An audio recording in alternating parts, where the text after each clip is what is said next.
Well, here, not yet. Sorry.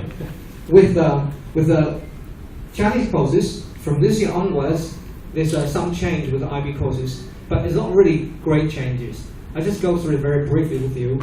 For IB Chinese, student can do 7 courses, depending on the level. The first level is what they call ab initio. It's a Latin word. IB is very fond of Latin words, meaning beginners. At the moment, only students who have studied for Chinese less than 2 years can take that course. Sometimes you have special considerations. Maybe if you've done 5 or 6 years, but really, really very, very simple Chinese, you can still get into that course. However, we don't encourage people to get into that course because although it's called ab initio beginners, it is not that easy to get very good mark. That's from our experience. So at the moment at ESF, we only have about 6 to 8 students ESF-wide starting that course. Then we come to B standard and B higher. It's called language B. There are 2 levels, standard level and high level. The B standard level is basically for foreign language learners whose Chinese is really not the first or second language. So there's no support at home, no background, and that's for B standard. And then we have a B higher.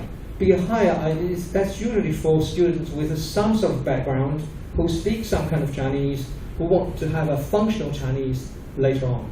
That's B higher. And then we come to the next category, totally different category. That's what we call language A. In language A, there are 4 levels. There's language A, language and literature, higher level. That means you study both language and literature at high level. That is really kind of native speaking standard. If you've done that course, you can probably pass Hong Kong public servants or civil servants examination, no problem. That's that standard. And then language and literature standard level, that's slightly easier than the high level, but at the same pot. Then we come to the highest IB Chinese course, which is Chinese literature and high level. And that's really for people who are going to study Chinese literature to become literary critique or write literature or creative work as an author, as a writer. And then there's a standard level of that category, just slightly easier. I don't think we'll have many students actually in that category in ESF. At the moment, we have about 8 to 12 students studying that course. So most of our students actually fall into language B category, language B.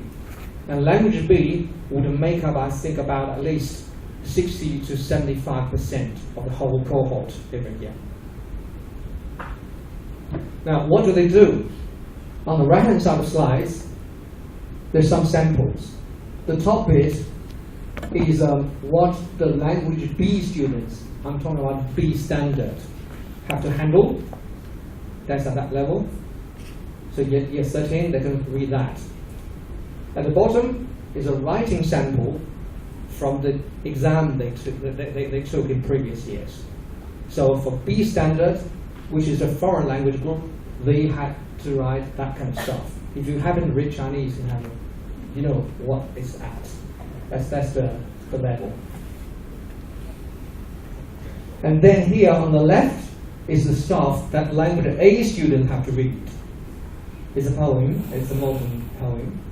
And then on the right is what they have to write. And that's actually taken from student writing. So that's the level we're talking about. It's pretty difficult. And then here we're talking about where we are. This is a writing sample I took from a current year 11 students, language A. And this is pretty good. But by the way, this is not all our baccalaureate. It is actually, this kid comes from a local school. So we have not taught this kid from the kindergarten to year 11. This kid actually comes in year 6. So he has done all Chinese in kindergarten to year 5 and then came to us. Now, this is one.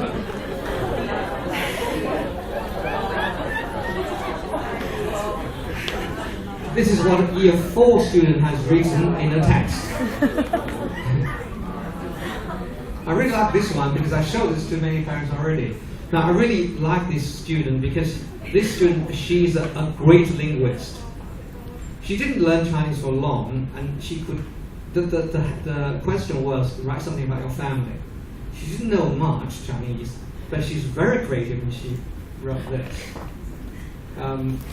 Actually, in IB examinations, they don't look for like wrong characters or wrong sentences. They look for the wrong content.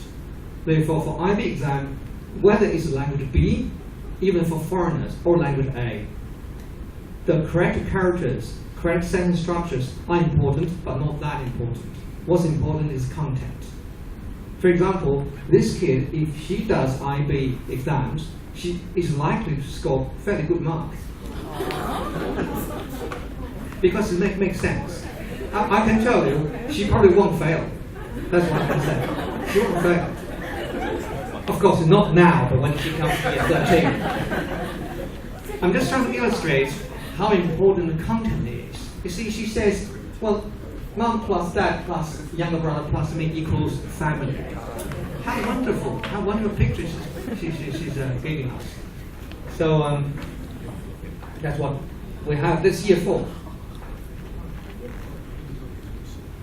And next we can come to Year 6. This is what Year 6 is written. And this is again Year 6. This kid is trying to use a 成语, but she's not used it correctly. He says the fire alarm went off, and all students are 鸡犬不宁. Everybody knows what 鸡犬不宁 is? Okay, anyway, that's pretty interesting mistake. And again, this is written by Year 6. He said he was trying to use the word or the variation for father, but not quite right. And then this is written by Year 11. He says, I don't know what it meant. Yeah, Chinese people are really troublemakers. What he meant was really, he was talking about the Tiananmen Square, the June 4th movement. He was saying, we must show government we have power. We can't be very, protective or protesting. But what he used that phrase in the wrong context, I guess. So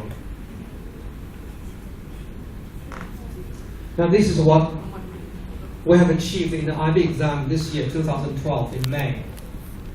If you can't see the problem, I'll just go through it with you. There are 7 courses that we're over at the moment. And in 5 courses, our students actually exceeded the world average. In 2 courses, we're approaching. Now, in the 5 courses, we're actually above the world average. We have about 95% of students in those groups. In other words, 95% of our students average above the world standard. Whereas in the 2 courses, we're approaching the world standard or average. They're only about 4 to 5% of the cohort. So we're doing pretty well. However, we believe we can do better because at the moment, we don't have many students attempting the bilingual diploma, which requires both Chinese and English at native level. And that's really a prestigious award, bilingual diploma. That means you can do both. We can do everything in both languages. So we strongly encourage that. But at the moment, because our teaching and our mentality are not quite there yet, so we don't have that many. In this year, we have about 15% of students achieving that. So in other words, about 10 to 15 students every year achieving bilingual diploma by studying both Chinese and English at native level.